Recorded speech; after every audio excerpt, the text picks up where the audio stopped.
সালাম আলাইকুম। আমার মনে হয় যে গতকালকে ঈদের দিন সবচেয়ে বেশি ভাইরাল ডায়লগ ছিল, স্যার 5 বছর 5 বছর দালালদের কথা শুনে না স্যার, স্যার 5 বছর।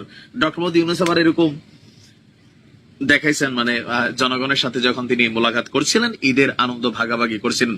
ভাবা যায় যে এই দৃশ্য দেখে আগামীতে ক্ষমতায় যারা যাবেন তাদের অন্তরে, অথবা সাবেক এই মুহূর্তে ভারতে পলাতক আছেন যিনি শেখ হাসিনা বা ওবায়দুল কাদেরদের এই দৃশ্য দেখার পরে আসলে কেমন ফিল হচ্ছে, এটা বইলা বোঝানোর মতন আসলে সুযোগ নাই, আর আমাদেরও বোঝার সুযোগ নাই। তবে এতটুকু বোঝা যায় যে পাটে পাইলে ডক্টর মোহাম্মদ ইউনূসকে, অথবা ধরেন ওনার প্রতিষ্ঠানগুলোর অবস্থা কি করবে।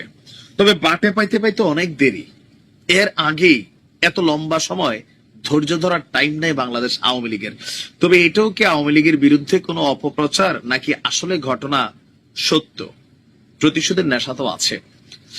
গতকালকে হঠাৎ করে গ্রামীণ ব্যাংক ঘিরে নাশকতার ষড়যন্ত্র রয়েছে, এবং গোয়েন্দা তথ্যের ভিত্তিতে জরুরি সতর্কতা জারি করে গভীর রাত পর্যন্ত বিভিন্ন জায়গায়, মানে ফজরের সুবে সাদিকের আলো ফোটার আগ পর্যন্ত বিভিন্ন জায়গায় আইন শৃঙ্খলা রক্ষাকারী বাহিনীরা গ্রামীণ ব্যাংকের বিভিন্ন শাখা পাহারা দিয়েছেন, প্রায় 49টি শাখা।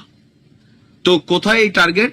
এটা হচ্ছে কুড়িগ্রামে, সীমান্তবর্তী ভারতের সাথে কুড়িগ্রাম জেলায় অবস্থিত গ্রামীণ ব্যাংকের 49টি শাখায় হঠাৎ করেই আপনার পুলিশি পাহারার তোড়জোড় দেখা গেছে। আর জানেন তো, গ্রামীণ ব্যাংক আমাদের ডক্টর মোহাম্মদ ইউনূসের একটা প্রতিষ্ঠান।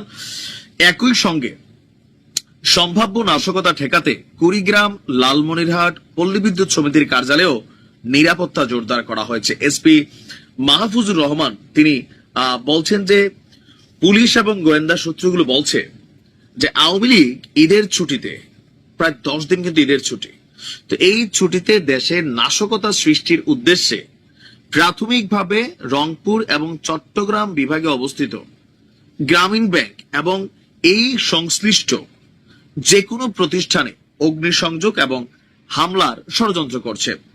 প্রাথমিকভাবে রংপুর বিভাগের কুড়িগ্রামে এই হামলার সূত্রপাত ঘটার আশঙ্কা রয়েছে। শুধুমাত্র রংপুরে না, দেশের অন্যান্য স্থানেও এই একই ধরনের হামলার আশঙ্কা রয়েছে বলে গোয়েন্দা সূত্র বলছে। তাহলে সারা বাংলাদেশে গ্রামীণ ব্যাংকের কত হাজার শাখা। তো ডক্টর মোহাম্মদ ইউনূসের প্রতিষ্ঠানের নিরাপত্তা নিশ্চিত যদি প্রতি শাখায় পুলিশ দেওয়া হয়, তাহলে তো আবার অন্যদিকে পুলিশ শর্ট পড়বে। গ্রামীণ ব্যাংকের নিজস্ব সিকিউরিটি সিস্টেম কি আছে জানি না। যাই হোক, আপনার পুলিশ বলছে যে জেলা পুলিশ এবং জেলা প্রশাসনের যৌথ উদ্যোগে কুড়িগ্রামে গ্রামীণ ব্যাংকের প্রতিটি শাখায়, প্রায় 49টা শাখা আছে, পুলিশ এবং আনসার সদস্য নিযুক্ত করা হয়েছে। ঈদের রাত থেকে তারা নিরাপত্তায় নিয়োজিত রয়েছেন। এছাড়া রংপুর জেলার সার্বিক পরিস্থিতি জোরদার করা হয়েছে। যে কোনো ধরনের নাশকতা পরিকল্পনা প্রতিহত করতে পুলিশ এবং আইন শৃঙ্খলাকারী বাহিনী তৎপর রয়েছে। জেলা জুড়ে গ্রামীণ ব্যাংকের সব শাখা সহ, আচ্ছা যাই হোক, আমরা যতটুকু বুঝতে পারছি ঈদের ছুটিতে আওয়ামী লীগকে নিয়ে টেনশন আছে। কারণ গতকালকেও আমাদের প্রধান উপদেষ্টা ডক্টর মোহাম্মদ ইউনূস বলছিলেন, পতিত সরকারের বা যারা এই সরকারকে চায় না বা বাংলাদেশকে স্থিতিশীল দেখতে চায় না, তারা নানান ষড়যন্ত্রে লিপ্ত আছে, সুযোগ পেলেই ছোবল মারবে। আওয়ামী লীগ ছোবল মারবে, এটা একটা পাগলও বিশ্বাস করে। তবে গ্রামীণ ব্যাংকে ছোবল মারবে বিভিন্ন শাখায়, নাকি অন্য কোনো ভাবে মারবে, সেটা আসলে এখনো বলা যাচ্ছে না। তবে পুলিশ যেহেতু বলছে ভাই ঘটনা সত্যি, তার মানে সত্যি। ডিবি হারুন ভাইও যখন বলতো তখনও সত্যি ছিল, এখনো সত্যি। ভালো থাকুন, সাবধানে থাকুন। আসসালামু আলাইকুম। ঈদ মোবারক। কাছে দূরে দেশে বিদেশে যে যেখান থেকে পবিত্র ঈদ উল আজহা পালন করেছেন, সবাইকে শুভেচ্ছা এবং ভালোবাসা। তো ঈদের দিনই আজকে বেশ কিছু নিউজ যেগুলো চোখে পড়েছে, এর মাঝখানে একটু খারাপ সংবাদ হচ্ছে যারা মার্কিন যুক্তরাষ্ট্রে বসবাস করেন আমাদের বাংলাদেশের ভাই বোনেরা। পাশাপাশি এটা বাংলাদেশের জন্য খারাপ সংবাদ বটে, অন্য কিছু না। বাংলাদেশের অর্থনীতি, এটার মূল যে চাকা ধরতে গেলে সেটা প্রবাসী রেমিডেন্সের আয়ের উপরে কিন্তু অনেকটা নির্ভরশীল। বিশেষ করে যখন বিশ্বজুড়ে ডলার সংকট চলছে, আর ডলারের দেশ আমেরিকা।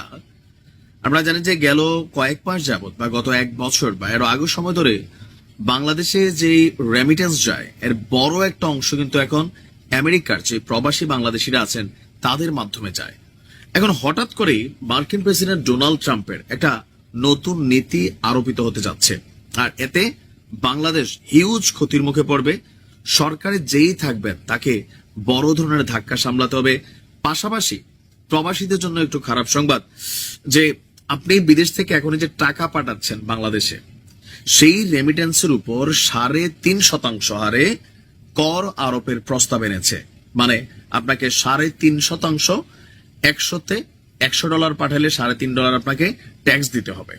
এখন $3.5 ট্যাক্স দিয়ে যদি টাকা পাঠাইতে হয়, তাহলে বাংলাদেশের কত পার্সেন্ট মানুষ ব্যাংকিং চ্যানেলে অথবা বৈধ পথে টাকাটা পাঠাবে?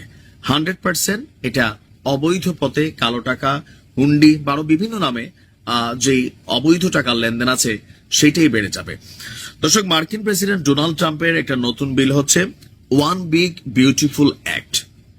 এখানে একটি ধারা ইতিমধ্যে যেটা আলোচিত হয়েছে সেটা হচ্ছে প্রবাসীরা নিজ দেশে পাঠানো রেমিটেন্সের উপর 3.5% হারে মার্কিন সরকারকে কর দিবে। এখন এটা কি শুধু বাংলাদেশের জন্য না, ভারত সহ সারা পৃথিবীর জন্য। তবে অন্যান্য দেশের হিসাব আলাদা। বাংলাদেশ, ভারত, পাকিস্তান এই দেশগুলো প্রবাসীদের আয়ের উপর অনেকটাই নির্ভরশীল। এই সিদ্ধান্ত কার্যকর হলে আপনার বিশ্লেষকরা বলছেন সবচেয়ে বেশি ক্ষতিগ্রস্ত হবে বাংলাদেশ, ভারত সহ আরো কিছু রাষ্ট্র। সংবাদ মাধ্যম বিবিসি তাদের প্রকাশিত এক প্রতিবেদনে এই তথ্য জানিয়ে বলছে, করটি চালু হলে বাংলাদেশের মতন দেশগুলো প্রতি বছর 12 থেকে 18 বিলিয়ন মার্কিন ডলার পর্যন্ত হারাতে পারে। এতে শুধু ডলার সরবরাহই কমে যাবে তা না, দেশীয় মুদ্রার মানেও চাপ পড়বে। এই অঞ্চলের অর্থনীতি যেহেতু প্রবাসী আয়ের উপর নির্ভরশীল, তাই প্রভাব পড়বে সামষ্টিক অর্থনীতির উপর। এখন আমরা যদি দেখি যে 2023 সালে বাংলাদেশে রেমিটেন্স এসেছে প্রায় 21 বিলিয়ন ডলার, যার মধ্যে মধ্যপ্রাচ্য এবং যুক্তরাষ্ট্র টপে আছে। তো এই প্রবাহ কমে গেলে দেশে বৈদেশিক মুদ্রার রিজার্ভ, টাকার মানের অবনতি, দৈনন্দিন যে পণ্যমূল্য আছে সেটারও দাম বেড়ে যাবে। এটি হলে বাংলাদেশ ব্যাংকে প্রায় বাজারের ডলার ছাড়তে হতে পারে, যার প্রভাব পড়বে আমদানি, ব্যয় এবং সামষ্টিক অর্থনীতিতে। এছাড়াও আপনার রেমিটেন্সে কর বাস্তবায়িত হলে শুধু অর্থনৈতিক ক্ষতি নয়, বিভিন্নভাবে পরিবারগুলো চাপের মুখে পড়বে। এখন এটা নিয়ে নানান আলোচনা চলছে, জল্পনা কল্পনা চলছে। তবে ট্রাম্প তার এই আইন বাস্তবায়ন করবে এমনটাই ধারণা করছে বিশ্লেষকরা। আর এতে বৈধ পথে বাংলাদেশের যে অর্থনীতির চাকা সেটা ঘুরতে গিয়া ভালোই বিপদে পড়বে বাংলাদেশ। টাকা ঢুকবে, তবে সেটা বৈধ পথে না, অবৈধ পথে। দেখা যাক আমেরিকা আসলে ফাইনালি এই বিলটা মানে ফাইনাল করেই ফেলে কিনা। ভালো থাকুন।